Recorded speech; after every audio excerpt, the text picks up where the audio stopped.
हाय, good morning. कैसे हैं आप सभी? आशा करते हैं आप सभी स्वस्थ होंगे।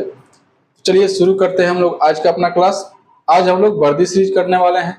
वर्दी सीरीज में एसएससी जीडी का जितना भी प्रीवियस ईयर क्वेश्चन है, पिछले वर्षों में जो भी एसएससी जीडी का एग्जाम हुआ, वहां पर जो भी नए पैटर्न पर प्रश्न आए मैथ्स का, उन सबको टैकल किया जा रहा है, उन सबको यहाँ सोल्यूशन कराया जा रहा है और साथ ही साथ कंसेप्ट भी सिखाया जा रहा है, कंसेप्ट वाइज सोल्यूशन कराया जा रहा है। तो चलिए शुरू करते हैं हम लोग अपना क्लास। अच्छा हाँ, एक और बात कि अभी रेलवे का बहुत सारा फॉर्म आ गया और रेलवे का सीरीज भी शुरू होने वाला है। अभी तो एसएससी का सीरीज चल रहा है जीडी वाला, और एक फाउंडेशन वाइज तो चल ही रहा है। साथ ही साथ अपने क्लास में अब एक नया चीज जुड़ने वाला है, रेलवे का सीरीज। क्योंकि रेलवे का जो जोन है, जैसे अभी एनटीपीसी का फॉर्म भरा रहा है और उसके पहले टेक्नीशियन है, एएलपी है और आरपीएफ का भी है। तो रेलवे का जो सेक्टर है मैथ्स का पूछने का, वो उसका जोन अलग है, वो अलग तरीके से पूछता है और अलग सेक्टर से पूछता है, कुछ अलग चीजें हैं। और एसएससी का जो पैटर्न है ये थोड़ा सा अलग है। तो रेलवे का पैटर्न और एसएससी का पैटर्न अलग है। तो सिर्फ और सिर्फ रेलवे करने से एसएससी नहीं होने वाला है और एसएससी करने से रेलवे नहीं क्लियर होने वाला है। कहीं ना कहीं थोड़ा कुछ ना कुछ बाकी रह जाएगा। इसलिए जो लोग पार्टिकुलर चाहते हैं कि सिर्फ और सिर्फ हम रेलवे करें, तो उन लोगों के लिए रेलवे की सीरीज चलेगी। और जो लोग केवल एसएससी जीडी के लिए फोकस है, सिर्फ और सिर्फ एसएससी ही करना चाहते हैं, उनके लिए तो चल ही रहा है। और कुछ लोग जो हैं, जो बेसिक कंसेप्ट जानना चाहते हैं, सीखना चाहते हैं पूरा डीपली, पूरा चैप्टर वाइज, उन लोगों के लिए फाउंडेशन वाइज चल रहा है, वो तो चलता रहेगा। तो चलिए शुरू करते हैं। बहुत जल्द रेलवे का भी शुरू हो जाएगा, ठीक है। चलिए आइए, आज का पहला प्रश्न है, एक साधारण वृद्धि दर के तहत, साधारण तरीके से वृद्धि हो रहा है, शहर की जनसंख्या 10 वर्ष में 1.5 गुनी हो जाती है। इसी वृद्धि दर के तहत कितने वर्षों में शहर की जनसंख्या 2 गुनी हो जाएगी? आइए। अच्छा जी, एक बात बताइए, टाइम कितना दिया है? 10 वर्ष। कितना हो गया है? 1.5 गुनी। और वृद्धि का दर क्या है? साधारण। आइए,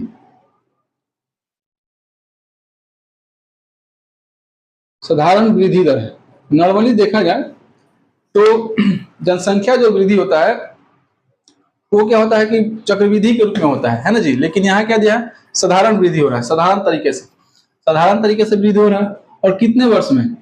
10 वर्ष में। कितना हो गया है जी? 1.5 गुनी हो गया। कितना हो गया? 1.5 गुनी। अच्छा, एक बात समझिएगा, हमारी बात को ध्यान से सुनिएगा। 1.5 गुनी कहने का मतलब क्या हुआ? कोई भी शहर की जनसंख्या, कोई भी संख्या है, कोई भी जनसंख्या है, कोई भी राशि है, खुद जब देखा जाएगा अपने आप में वो कितना होता है? तो अपने आप में 100% होता है। कितना होता है जी? 100%। तो जब अपने आप में 100% होता है और जब वो 1.5 गुनी हो जाएगा, तो यानी कि 100 का 1.5 गुनी कितना होता है जी? 100 का 1.5 इक्वल टू 150। कितना हो जाता है जी? 150। यहाँ 0 जाएगा, दशमलव लग जाएगा, कहानी खत्म हो जाएगा। कितना हो जाता है? 150। यानी कि जितना पहले था उससे 50 अधिक हो गया, 50% अधिक हो गया। एक बात बताइए, अब इस 150 में, इस 150 में ध्यान दीजिएगा, अच्छा समझिएगा, इस 150 में ये वाला तो है ना, ये जो 100% जनसंख्या था, ये जो जनसंख्या है, ये जो जनसंख्या है, जनसंख्या मूल रूप से जो जनसंख्या है, ये वाला तो इसमें है ना जी। इसमें कितना है? ये वाला 100 तो है ही, और 50% अधिक हो गया है, एक्स्ट्रा हो गया ना जी। इस 50% के बढ़ने में कितना टाइम लगा?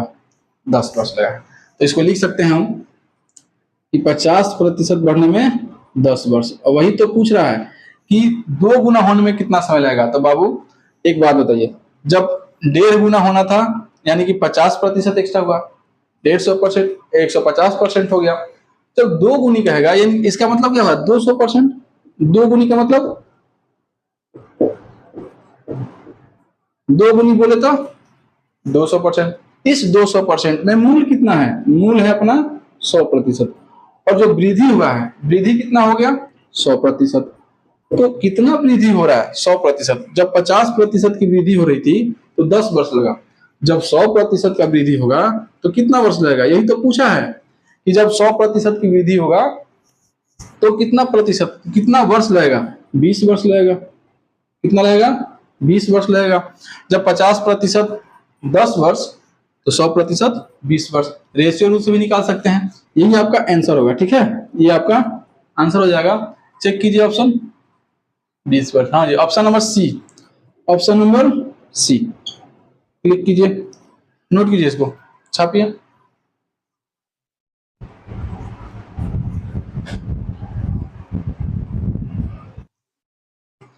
अगला प्रश्न है, पीतल से बने एक गोलार्ध कटोरे का आंतरिक व्यास 14 सेंटीमीटर है।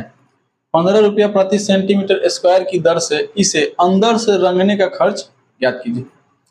एक तो कटोरा है, कटोरा का जो शेप होता है, अच्छा एक बात देखिए, ध्यान दीजिए, कटोरा का जो शेप होता है लगभग लगभग अर्धगोलाकार होता है ना जी। कटोरा जो होता है अर्धगोलाकार होता है। कैसा होता है? अर्धगोलाकार। हाँ जी, अर्धगोलाकार होता है और इसकी कुछ ना कुछ मोटाई जरूर होती है। इस कटोरे की कुछ ना कुछ मोटाई होती है। हाँ जी,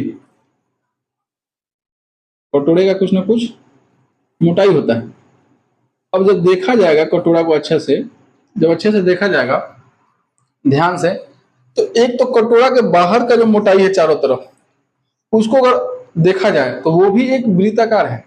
ऊपर से कटा हुआ भाग देखने पर, जहां से कटा हुआ है वहां से देखने पर पता चलता है कि वो भी एक कटोरा है। अच्छा जी, तो कटोरा तो मोटाई में है, तो एक अंदर की त्रिज्या होती है, अंदर का दूरी होता है, अंदर का त्रिज्या और अंदर का व्यास, और एक होता है बाहर का, यानी कि यहां से यहां तक का। ठीक है, तो इसमें दो त्रिज्या होता है, एक अंदर का त्रिज्या और एक बाहर का त्रिज्या। एक और बात, जब हम गोला पढ़ते हैं, जब हम गोला पढ़ते हैं और गोला को जब काटा जाता है, गोला को जब काटा जाता है, गोला को जब काट देते हैं उस समय इसका जो वक्र पृष्ठ क्षेत्रफल होता है या फिर संपूर्ण पृष्ठ क्षेत्रफल होता है अर्धगोले का, वहां क्या होता है कि ये जो गोला गोल आकृति में है, वक्र रूप में है, उसका तो क्षेत्रफल निकालते ही हैं, लेकिन साथ में जो ऊपर का जो कटा हुआ भाग होता है वो एक वृत्ताकार हो जाता है। वो क्या हो जाता है? वृत्ताकार हो जाता है, तो उसका भी क्षेत्रफल निकालकर ऐड करना होता है। तो अर्धगोला में जो अर्धगोला है, अर्धगोला, इसका जो पृष्ठ क्षेत्रफल होता है वो कितना होता है जी? 3πr²। लेकिन जब उसमें से माल मटेरियल निकाल देते हैं, यानी कि जब कटोरा बन जाता है, उसका क्या हो जाता है, उसका जो कटोरा होता है उसका जो होता है अंदर की क्षेत्रफल, यानी कि अंदर अंदर का जो सतह होता है वक्र क्षेत्रफल, उसका जो क्षेत्रफल होता है 2πr²। क्यों हो जाता है जी? क्योंकि एक वृत्त कम हो जाता है, ऊपर वाला एक वृत्त कम हो जाता है। अब यहां पर देखिए डी दिया हुआ है, यानी कि डी दिया हुआ है, डी का मतलब क्या होता है जी? 2r। डी का मतलब 2r, यानी कि व्यास, व्यास बराबर 2 गुने त्रिज्या, व्यास बराबर 2 गुने त्रिज्या। यहाँ पर व्यास दिया है, हमको क्या चाहिए? r चाहिए, तो r बराबर क्या हो जाएगा जी? d/2 हो जाएगा। r बराबर क्या हो जाएगा? d/2 हो जाएगा। तो d कितना दिया है? 14, तो बटे में 2 कर देंगे, कितना आ जाएगा? 7, यानी कि r निकल जाएगा अपना, यानी कि r कितना हो जाएगा जी? 7। क्या निकालना है? 2πr²। यहाँ लिखते हैं 2 गुने 22/7 गुने 7 गुने 7, 7 7 कट जाएगा। ये जो गुना होगा 22 में 2 से 44, 44 में 7 से 7 दूनी चुके कितना हो जाएगा? देखिए 44 गुने 7 कर लेते हैं कैलकुलेशन, 7 के 28 और 2 30, 308 कितना हो जाएगा जी? 308 सेंटीमीटर स्क्वायर। अब एक बात समझने की है, यहाँ पर बोला है कि 1 वर्ग सेंटीमीटर का जो क्षेत्रफल होगा उसको रंगने में 15 रुपए का खर्च आ रहा है। कितना का आ रहा है जी? 15 रुपए का। और यहाँ कितना आ गया? 308, तो 308 गुने 15 रुपये है ना जी, तो कुल खर्च कितना हो जाएगा? 308 गुने 15 रुपया। अच्छा एक और चीज दिखाते हैं, देखिए थोड़ा सा यूनिट का यहाँ पर खेल है, यूनिट का गेम है। देखिए यूनिट दिया है 308 सेंटीमीटर स्क्वायर, कितना आया है जी? ये जो हो गया क्षेत्रफल अपना। अच्छा जी, और साथ ही साथ वो दिया है 15 रुपया पर सेंटीमीटर स्क्वायर। क्या दिया है? 15 रुपया पर सेंटीमीटर स्क्वायर। अब ये सेंटीमीटर स्क्वायर और सेंटीमीटर स्क्वायर कट जाएगा, अब बचेगा क्या? सिर्फ रुपया बचेगा। इसलिए जब गुना होगा तो क्या आएगा? रुपया आएगा। तो किसी प्रकार का कंफ्यूजन नहीं होना चाहिए। अब 15 8 है 120, हार्सिन कितना हो जाएगा 12, 0 से गुना होगा 12 एकम 12 का 2 हार्सिन 1, 15 तिया 45 है 1 46, 46 20 रुपया ये आपका आंसर हो जाएगा। ये हो जाएगा आपका आंसर। आंसर होगा कितना 46 20 4620 रुपया में। ऑप्शन चेक कर लीजिए, ऑप्शन नंबर बी 4620, हाँ जी ऑप्शन हो जाएगा आपका B, option number B click कीजिए। हाँ जी ठीक है, चलिए नोट कीजिए इसको।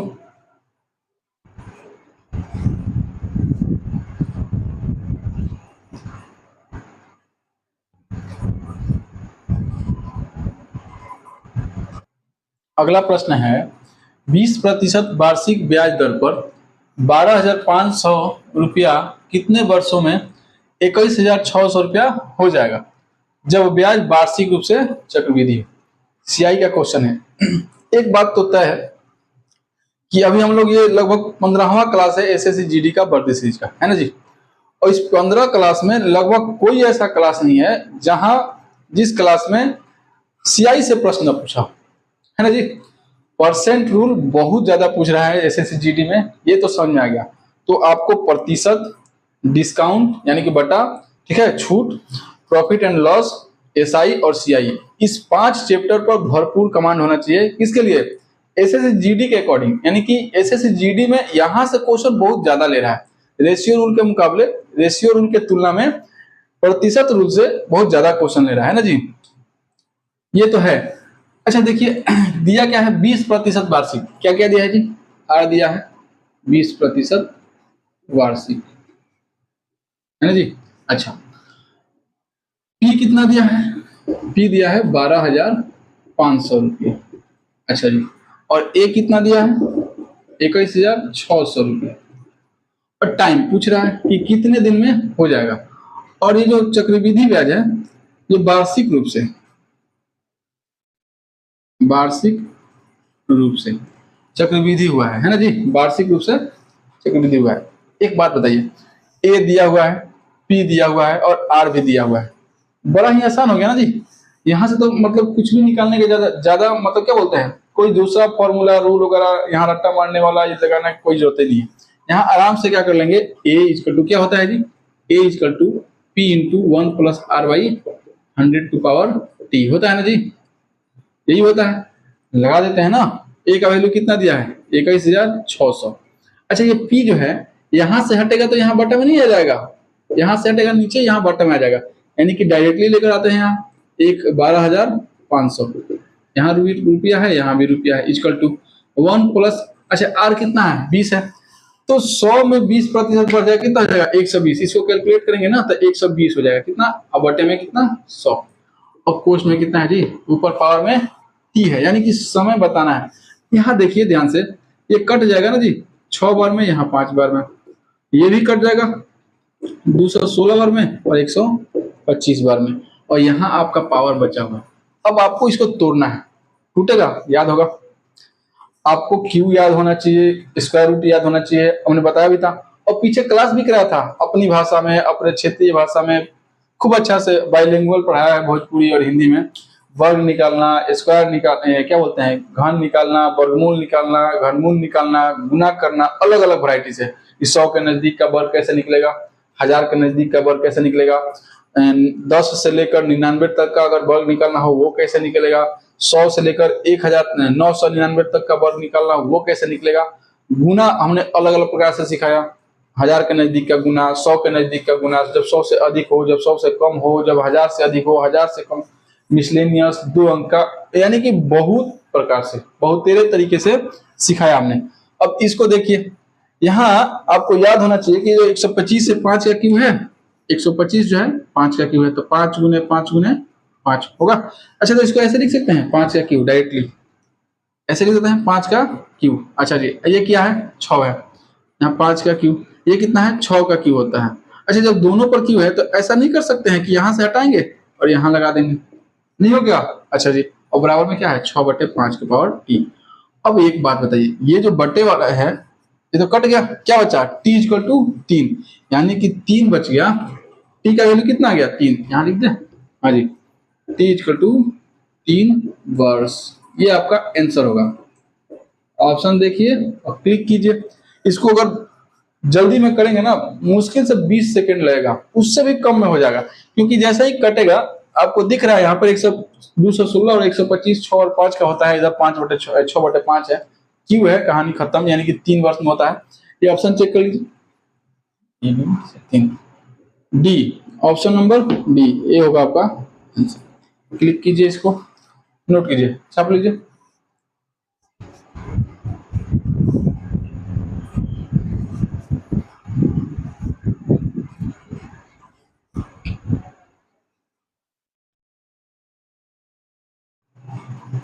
अगला प्रश्न है, 14 विद्यार्थियों और उनके शिक्षकों का औसत आयु 20 वर्ष है। यदि शिक्षक को छोड़ दिया जाए तो उनकी औसत आयु 1.5 वर्ष कम हो जाती है। शिक्षक की आयु कितनी है? आइए, विद्यार्थियों की संख्या कितनी है जी? 14। विद्यार्थी कितने हैं? 14। और उनके साथ में एक टीचर भी है, उनके साथ एक टीचर है। अब कितने हो गए टोटल? इनकी संख्या कितनी हो गई? 15। और इन 15 लोगों का, इन 15 के 15 लोगों का विद्यार्थी और टीचर, स्टूडेंट और टीचर सबको जोड़कर औसत दिया है 20 वर्ष। कितना दिया है जी? 20 वर्ष। एक बात बताइए, अब इन सब का योग कितना हो जाएगा? उम्र का योग, उम्र का योग कितना हो जाएगा जी? 300 वर्ष। कितना हो जाएगा? 300 वर्ष। अब एक बात बताइए, आगे बोला है कि यदि शिक्षक का उम्र कम, शिक्षक को बाहर कर दिया जाए, एक बात बताइए, विद्यार्थी कितने हैं? 14। शिक्षक कितने हैं? 1। जैसे ही शिक्षक को कम कर लेंगे तो अब बचेंगे कितने? सिर्फ 14 विद्यार्थी बचेंगे। अच्छा जी, और औसत कितना दिया है? औसत 20 है। औसत कितना दिया है जी? यहाँ लिख दे, नहीं रहने दे, यहाँ औसत, औसत कितना दिया है जी? 20। अब क्या बोल रहा है कि जब हम शिक्षक को छोड़ देते हैं उस समय औसत में 1.5 यानी कि 1.5 वर्ष का कमी हो जाता है, तो औसत 20 है। जैसे ही 1.5 कम हो जाएगा, कितना हो जाएगा जी? 18.5 हो जाएगा। यानी कितना हो जाएगा जी? 18.5। यानी कि 14 लोगों का औसत उम्र जो है 18.5 हो जाएगा। अब इसको गुना करना है, दशमलव हटाएंगे, नीचे में 10 आ जाएगा, ये 2 बार में कट जाएगा 5 से, और ये 37 बार में कट जाएगा, ये 7 बार में कट जाएगा। जब गुना करेंगे हम तो आएगा 2 5 9, 4 से 49, हर सिन 4, 21 4, कितना वर्ष हो गया जी? 259 वर्ष। कितना वर्ष हुआ? 259 वर्ष। अब एक बात बताइए, एक बात बताइए, ये जो 300 वर्ष आया है, इसमें एक शिक्षक भी है और 14 विद्यार्थी भी है, और ये जो 259 आया है, 259 वर्ष, इसमें सिर्फ और सिर्फ 14 विद्यार्थी हैं। क्या इसमें अधिक है? तो एक शिक्षक, और उन्हीं का पूछा है, तो इसमें से, इस 300 में से 259 को कम कर लेंगे, बैलेंस कर लेंगे, माइनस कर लेंगे, क्या हो जाएगा? आंसर हो जाएगा। तो 300 ये माइनस 259 लिखना है, 5 9 इक्वल टू 41, ये हो जाएगा आपका आंसर। मैच कर लीजिए, option number B. Option number क्या हो जाएगा जी? बी। क्लिक कीजिए, इसको छापिए। समझ आया? अजी तो आसान है, बहुत आसान है, तो औसत का क्वेश्चन है, बड़ा ही आसान है। ये तो जब वो पूछता है ना बल्लेबाज वाला, वहां थोड़ा सा दिक्कत करता है, लेकिन यहाँ तो बहुत आसान है। चलिए नोट कीजिए।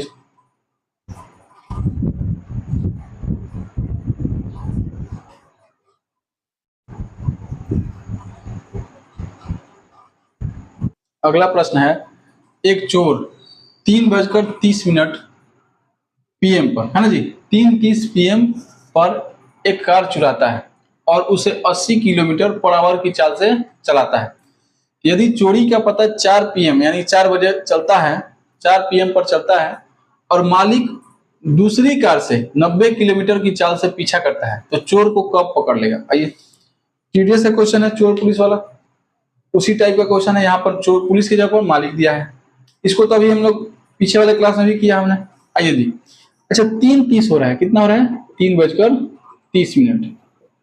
अच्छा जी, और चोरी हो गया, और चोरी होने के बाद चोर जो है 4 बजे तक पीछा भागा है। कितने बजे तक?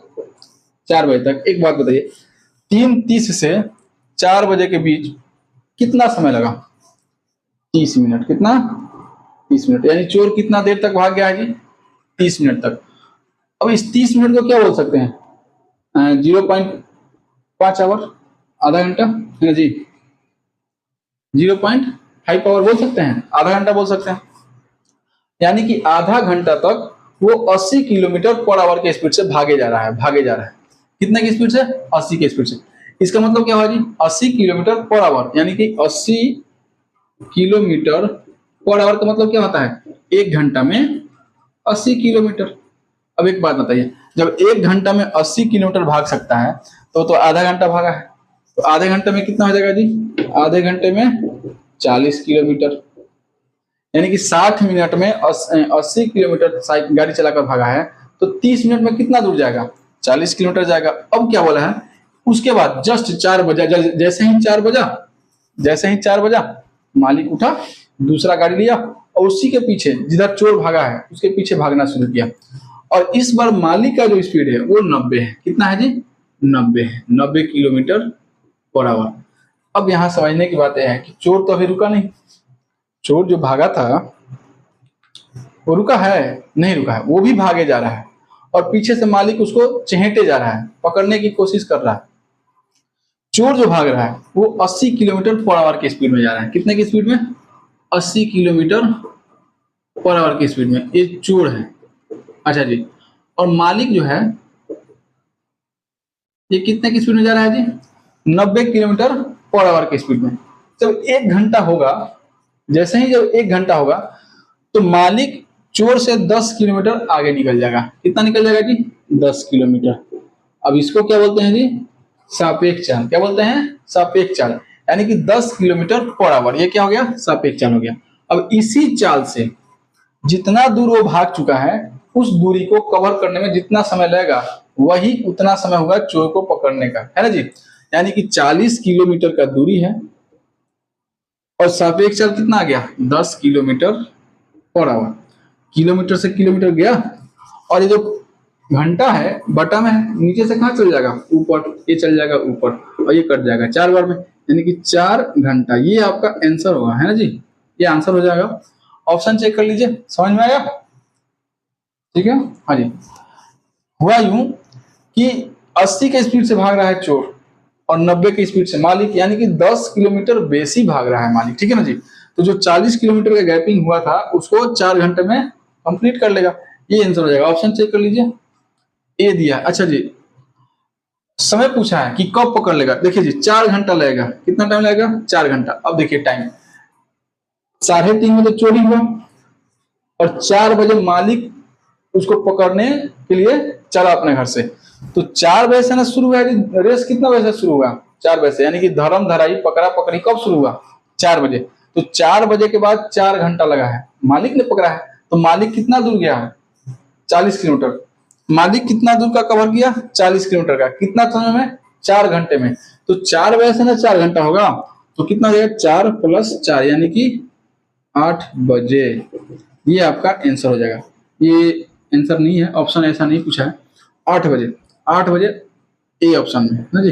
ए ऑप्शन में है, 8 बजे आंसर हो जाएगा। हाँ जी, नोट कीजिए, छाप लीजिए।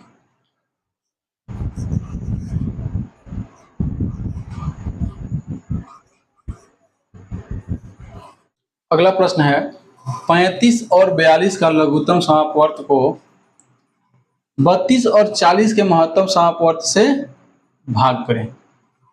अच्छा जी, लघुत्तम समापवर्त निकालना है, फिर उसके बाद महत्तम समापवर्त और फिर भाग करना है। आइए जी, 35 है, कितना दिया जी? 35 और 42 क्या निकालना है जी? लघुत्तम, यानी कि एलसीएम। एलसीएम निकालना है ना जी? 7 × 5 = 35 और 7 × 6 = 42। कितना से कट गया? 7 से।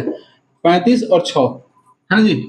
5 × 6 = 30 और 30 × 7 = 21, 210 है ना जी? 6 × 5 = 30, 3 × 7 = 21, 210। कितना हो जाएगा जी? एलसीएम कितना हो जाएगा? 210। अच्छा जी, दूसरा क्या बोला है? बोल रहा है कि 32 और 40 का महत्तम समापवर्तक, यही निकाल लेते हैं। 32 और 40 क्या निकालना है जी? एचसीएफ। एचसीएफ निकालना है। एचसीएफ क्या होता है जी? जो दोनों में कॉमन हो। तो अच्छा, इसमें भी और इसमें भी कॉमन क्या है? 8 कॉमन है। 8 × 4 = 32, 8 × 5 = 40, यानी कि एचसीएफ कितना हो जाएगा? 8। अब क्या बोला है कि इस 210 में इस 8 से भाग दीजिए। क्या बोला है? एलसीएम को 32 और 40 के महत्तम समापवर्ग से भाग करें। हाँ जी, कितना है 210 भागा कितना हो जाएगा 8। इसी को करना है 8 दूनी का 16, कितना बचेगा जी 16, तो 5 बच जाएगा 50 हो जाएगा, 8 छके 48। अब कितना बचेगा 2 बचेगा, तो 8 दूनी का 16, कितना बचेगा 4 बचेगा, और फिर 8 बचे 40, 26.25 ये आपका आंसर हो जाएगा, है ना जी। 26.25 आंसर हो जाएगा। चेक कीजिए ऑप्शन डी। अच्छा जी जीरो, अच्छा एक और बात बताते हैं, वहां ऑप्शन में दिया है 26.250, यानी कि एक बात समझिए, जीरो का वैल्यू जब ऐसा होता है दशमलव में, देखिए यहाँ जैसे कहीं संख्या लिखा है 0.03, यहाँ पर अगर किसी संख्या के पहले अगर जीरो आया है तो उसका वैल्यू है, ठीक है। लेकिन अगर इसी को ऐसे लिख दें 3 जीरो, तो इस जीरो का वैल्यू खत्म हो गया है, उससे कोई ज्यादा फर्क नहीं पड़ता है, ठीक है। इसका वैल्यू जो है 0.3 के बराबर ही है, ठीक। वही हाल यहाँ हुआ है, 26.25 आंसर होगा, लेकिन ऑप्शन में क्या दिया है जी 26.250। इससे घबराने की कोई जरूरत नहीं है, कोई फर्क नहीं पड़ने वाला, ये आपका आंसर हो गया option number D. Option number क्या है जी डी। छापिए इसको, नोट कीजिए। अगला प्रश्न है, एक मेज के क्रय मूल्य का अंकित मूल्य से अनुपात 3:4 है, 3:4 है। दुकानदार अंकित मूल्य पर 25% की 2 समान क्रमागत छूट देता है और मेज को 2250 रुपए में बेचता है। इस लेन देन के दौरान होने वाली हानि ज्ञात कीजिए। अभी हमने एक दो प्रश्न पहले बोला था कि परसेंट रूल जो है सीआई से, एसआई से, डिस्काउंट से और प्रॉफिट एंड लॉस से, और साथ ही साथ प्रतिशत से, इस 5 चैप्टर से बहुत ज्यादा एसएससी जीडी में प्रश्न पूछ रहा है, क्योंकि प्रीवियस ईयर क्वेश्चन कर रहे हैं हम लोग और हर सेट में क्वेश्चन मिल रहा है। अभी बताया था, देखिए इसी सेट में अभी हम लोगों ने किया था, फिर आ गया ये क्या है प्रॉफिट एंड लॉस है, आगे ना तो परसेंट रूल। आइए जी क्या बोला है कि एक मेज है, उसका क्रय मूल्य दिया है, क्रय मूल्य और क्रय मूल्य यानी कि सीपी, क्रय मूल्य मतलब सीपी, और अंकित मूल्य माने एमपी, मार्क प्राइस, इन दोनों का अनुपात जो है 3:4 है।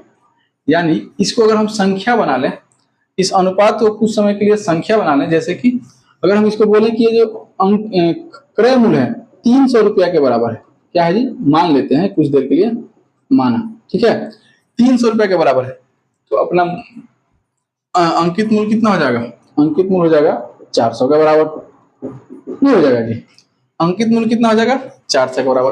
अब क्या बोला है समझिएगा, अब बोला ये है, अच्छा इसको प्रति ऐसे करते हैं, ठीक है बनाते हैं फिर कर लेंगे बैलेंस।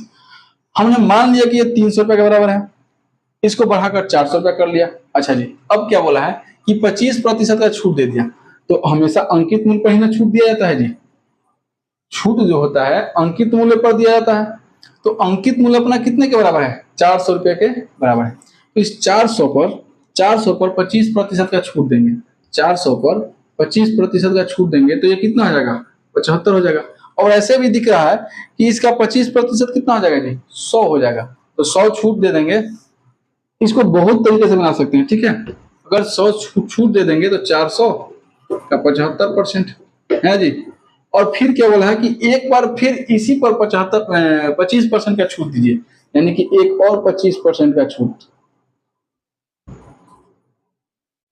अच्छा 25 कम कर देंगे तो 75 हो जाएगा जी, 25 कम कर देंगे तो कितना आ जाएगा 75 हो गया।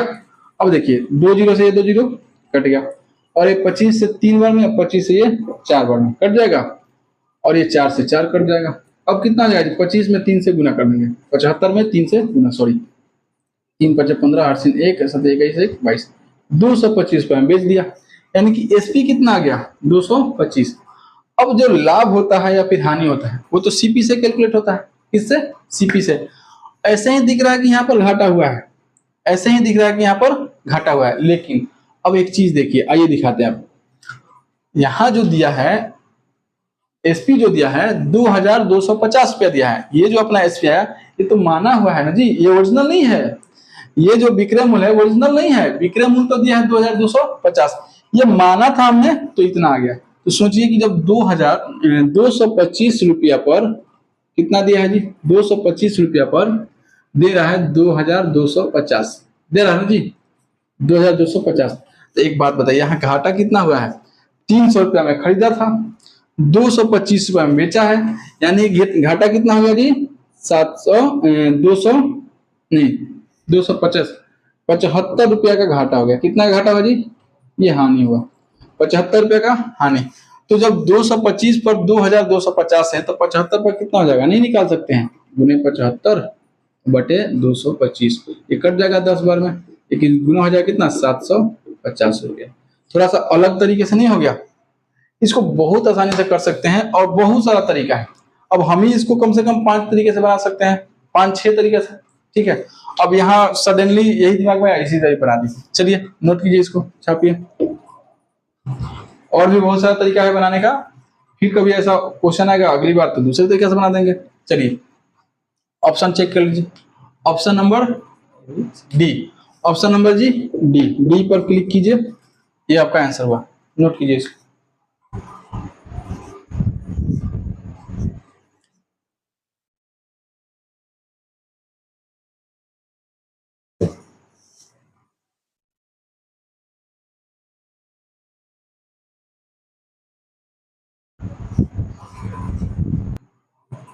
अगला प्रश्न है, यदि रानी 15 किलोमीटर प्रति घंटे की गति से दौड़ती है तो वह 200 मीटर की दूरी तय करने में कितना समय लेगी।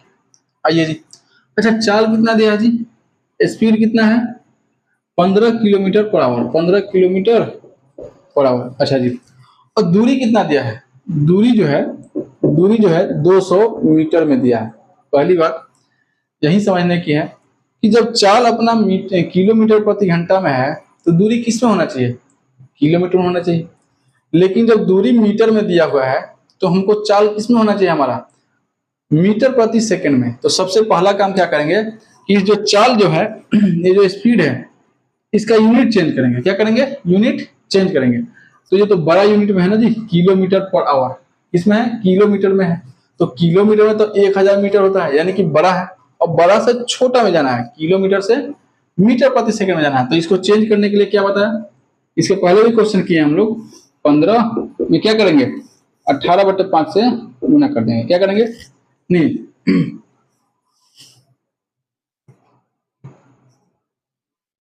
बड़ा यूनिट से छोटा यूनिट में, यानी कि 18 से भाग करेंगे, क्या करेंगे, 18 से भाग। जब बड़ा यूनिट हो और छोटे में जाना हो तो क्या करेंगे, 18 से भाग, यानी कि 5/18 से गुना करेंगे। अब ये कटेगा, 3 से कटेगा, 3×5 = 15, 3×6 = 18, अब नहीं कटेगा, है ना जी।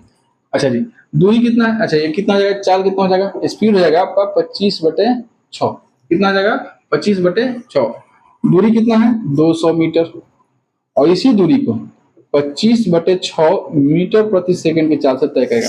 ये 6 नीचे से कटे कहाँ चल जाएगा, ऊपर, और 25 से 8 बार में कट जाएगा, ये मीटर से मीटर कट जाएगा। अब कितना हो जाएगा जी, 8×6 = 48, और सेकंड नीचे से कहाँ चल जाएगा, ऊपर, यानी कि सेकंड, यानी कि आपका जो आंसर होगा वो 48 सेकंड होगा। कितना हो जाएगा जी, 48 सेकंड।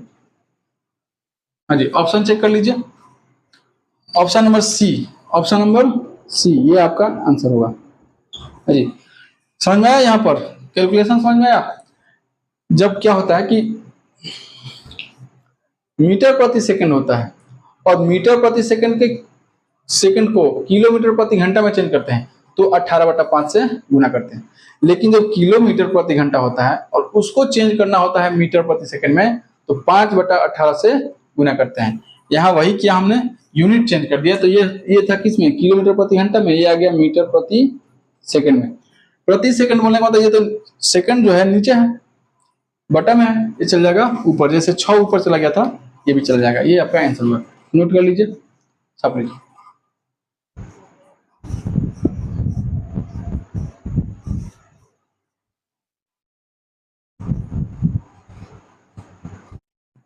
अगला प्रश्न है, अमन 15 किलोमीटर की दूरी 3 घंटे में और 20 किलोमीटर की दूरी 2 घंटे में तय करता है।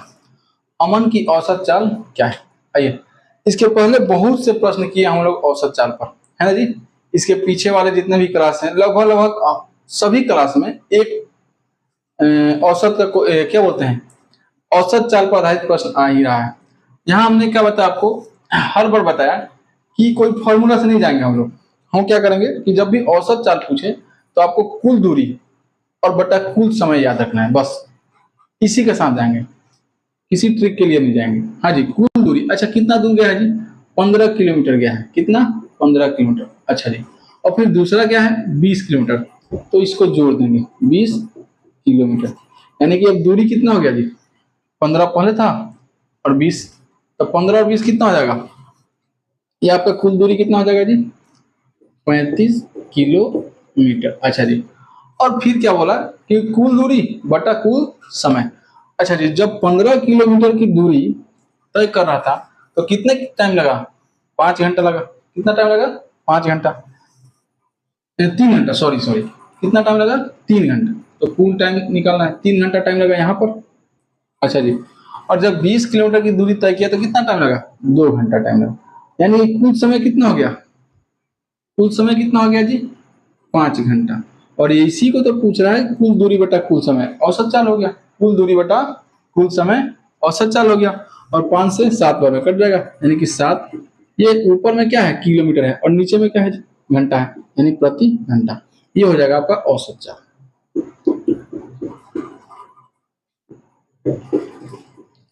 औसत चाल क्या हो जाएगा जी, 7 किलोमीटर प्रति घंटा। ये आपका आंसर होगा, है ना जी, नोट कीजिए। अच्छा चेक कीजिए, ऑप्शन नंबर बी, ऑप्शन क्या है जी, बी, क्लिक कीजिए, इसको नोट कीजिए।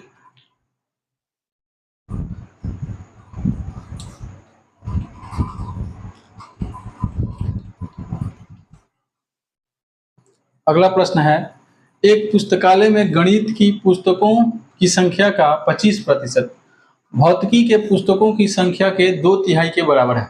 पुस्तकालय में गणित के पुस्तकों की संख्या और भौतिकी के पुस्तकों की संख्या का अनुपात क्या है। आइए, अच्छा एक पुस्तकालय में गणित के पुस्तक है, क्या है जी, गणित। अच्छा जी, बोल रहे हैं गणित की पुस्तक जो है उसकी संख्या का 25%, क्यों ना इसी को हम 25 से गुना कर दे, 25% यानी कि 25/100, गणित का पुस्तक हो गया, इसका 25/100। अच्छा जी, 25% हो गया। बोल रहा है कि भौतिकी के पुस्तकों की संख्या के 2/3 के बराबर है। अच्छा जी, ये बराबर है किसके, तो भौतिकी जो है, भौतिकी इसके 2/3 का, तो 2/3 कर लें। हाँ जी, अच्छा ये 25 से कट जाएगा, 1 और 4 कट जाएगा ना जी। अब देखिए ये तिरछा तिरछी भी गुना हो जाएगा, भौतिकी गुने 2/3, गणित गुने 1/4, क्लियर है। अच्छा जी, तिरछा तिरछी जब गुना होगा तो ये कितना हो जाएगा जी, 4 दूनी का 8, 8 भौतिकी होगा। अच्छा जी, और ये जब इधर गुना होगा तो कितना हो जाएगा, 3 गणित, कितना होगा, 3 गणित। अब आपको अनुपात निकालना है, याद होगा कि जब भी अनुपात निकालना होता था और बराबर में अंक या संख्या दिया होता था और साथ में कुछ ऐसा चीज जैसे ABCD है ना जी दिया होता था, तो क्या करते थे हम लोग, ढकवा नियम लगाते थे, याद है, याद है, हाँ हाँ, ढकवा नियम लगाते थे, यानी कि इधर का भौतिकी का टिप दिया, ढक दिया, सामने जो दिख रहा है वो आंसर हो जाएगा, और इधर का टिप दिया, ढक दिया, तो इधर वाला हो जाएगा। यानी कि गणित का पहले पूछा ना जी, हाँ गणित का, गणित वाला निकालना है, गणित वाले के सामने क्या दिख रहा है, 8, यानी कि गणित का 8 हो जाएगा। अच्छा जी, और भौतिकी का कितना हो जाएगा जी, 3, भौतिकी का 3। अब इसी का अनुपात पूछा है तो गणित हो जाएगा इस टू भौतिकी, 8:3, ये आपका आंसर हो जाएगा, है ना जी, ये क्या हो जाएगा, आंसर हो जाएगा। तो चेक कीजिए ऑप्शन, ऑप्शन नंबर सी, लगाइए इसको, समझ में आया, समझ में आया, नोट कीजिए, छापिए।